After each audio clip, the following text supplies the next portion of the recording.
Hi everybody, it's Claire back with another art journal video, and in this one I'm playing with one of Natalie May Scrapbooking's older collage papers, and you can see here I'm just using a water brush just to remove the image from some of the excess paper around. Now you don't have to do this, you can just stick the whole thing in and then just work over the top of the paper at the sides if you're wanting to kind of blend the image into your page.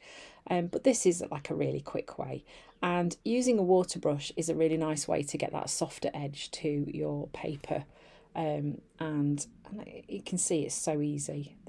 Natalie's collage papers work really well for this.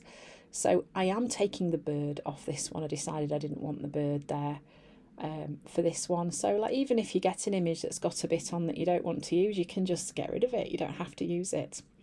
So then to start off with, I am adding some white paint onto the background. Now you might be wondering why I'm doing that. I do find, particularly with the craft journals, because the craft has got that browny tinge to it, if you're sticking collage papers on that are white on the face area, you can end up with a sort of slightly strange colour coming through. So adding that white paint means that your collage paper will stay as it is without any other colours popping through. So once that's dry, I'm just adding some matte medium over the top. I guess what I'm trying to say is then you can go in more easily and add the skin tone on there that you want, and you're not fighting with the background colour coming through from the craft cardstock. That's a better way to say it, isn't it? So just sticking that in place and making sure to brush plenty of matte medium over the top just to seal that image in so it's easier to work on.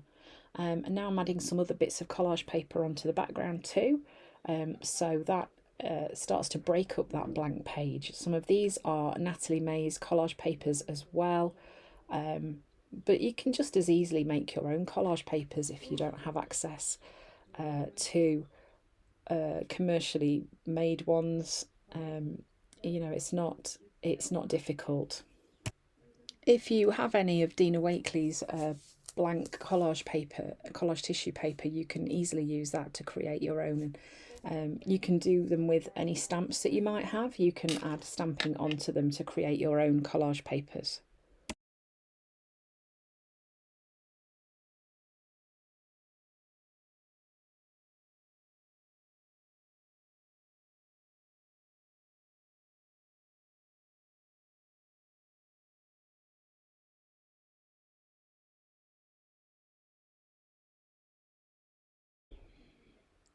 So I'm going to use a colour palette that I don't often plump for on this page. I'm starting off with Cheddar from Dina Wakley Media, and I'm just brushing a bit of that onto my background using one of Dina's big brushes.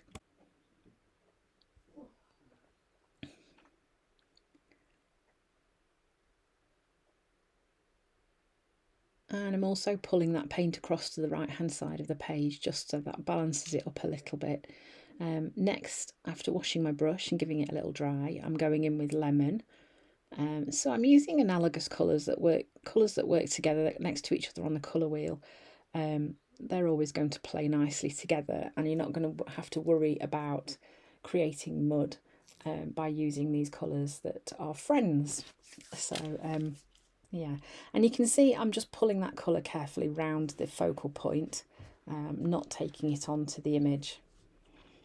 And then I am using blushing. Now this is a colour that I very, very rarely use, and yet it is a really pretty one, and particularly with the Cheddar and Lemon it works really nicely. These colours play really happily together. So I've kind of pulled those colours through the page, and I am trying really hard to leave some space on the page as well. So next I'm using the circles for painting stencil, and I'm going in with magenta. This colour works really nicely with the three that I've already used, and it just, those lovely warm tones do play nicely together. So I'm just going to bring a bit of stenciling through the page as well, just to start to add some different detail onto the background. As you can see, we've already got that collage paper peeping through. Now for me, it's about starting to bring some layering to my page. So I'm going to use the stenciling to start to add some layers onto there as well.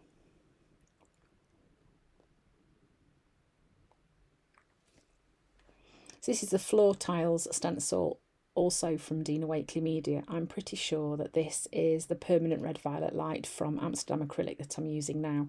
So it is a pinky colour, but it's got a little bit more blue in it than magenta, but it still plays quite nicely with it. So it still works nicely on the page, and I'm just pulling that bit of stenciling across to the right hand side as well. Next, I am using some white, and I am just pulling that around the image a little bit. I don't actually remember why I did this. I would have had a reason at the time, but now as I'm doing the voiceover, I don't really understand why I went in and did this. Maybe I felt I wanted to calm down the background a little bit. I have no clue. But it looks okay. I think it does just, it pushes that background away a little bit and creates those calmer areas. So then I'm using one of Natalie May's text stamps just to bring a little bit of stamping and a bit of text onto the page. Again, just working on those layers, and I'm stamping this around the collage image that I have on my page, and I'm using black archival ink to stamp this on the page as well. This is my dotty stamp that I designed for Funky Fossil, that I am really hoping is going to come out very, very soon. Hopefully at some point in July. You never know, it might even be out by the time you are watching this video. This is the Mantras stencil from Dina Wakley, and here I'm just using some black. So I'm keeping that area where the image is, where the background paint, the pinks and the warm colours, where they're not, is going to be a little bit monochromatic. You can see I've got that white and black, and it kind of works quite well with the image that is on the right hand side, because that's quite different to the rest of the background.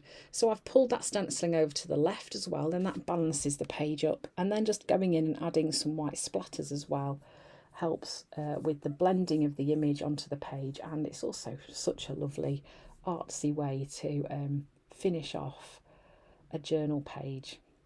So then I'm using these palette pastels from Jane Davenport just to add a little bit of colour to the cheeks.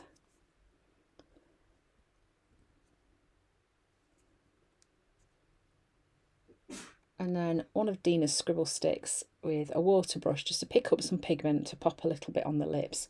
So I'm not worrying about any other colour on the face or the skin, just leaving it quite stark and white. That is a stamp designed by Birgit Koopson. It's some feathers. So in keeping with the feathers that are on the top of her head, I'm now just stamping a few feathers onto the background of the page. Sorry about the dog barking, that's not our dog, it's the neighbour's dog. Yeah, so this is to kind of marry up the image with the rest of the page, just to link it all together. I've got to be honest now, as I'm looking, I wish I'd not done this, because I think it worked quite well without the feather stamping. Yeah, it's okay with it too, but as I've often said, it's really, really interesting rewatching these videos back and seeing the things that I've chosen to do, and watching it again with new eyes, particularly if it's a video that I filmed a while ago and I've not seen for a while. Just seeing what I did and thinking, goodness, I don't know why I did that. Anyway, I guess that sort of framed the page a little bit, but I definitely preferred it without the feathers. But it doesn't, you know, it's fine, it doesn't matter. And then some splatters over the top of those feathers. Now that has the effect of pushing those away a little bit, I think. It's probably, I was looking at it and thinking, oh, I wish I'd not done that. How do I push those away? Let's just put some splatters over the top. And that does work quite well to do that too. So it's worth remembering that if you do something on your journal page and you really don't like it and you want to make it less focal, you can like smoosh some paint over the top of it lightly with a blending tool, add some splatters, that anything in the foreground will push the background away. And then I'm using my black Posca pen and just adding some writing onto my page as well.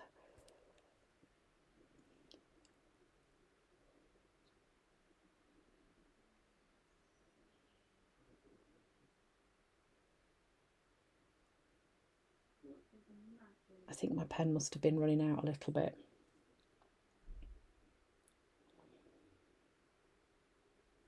And then I am using my Posca pen to go in and add some larger dots amongst the stamped dots that I added, just to draw a bit more attention to those. And I think, again, I was probably trying to make those feathers disappear into the background. I've also, I can see now that I've gone in and added a little bit more boldness to one side of those letters, and that just makes those stand out a little bit more too.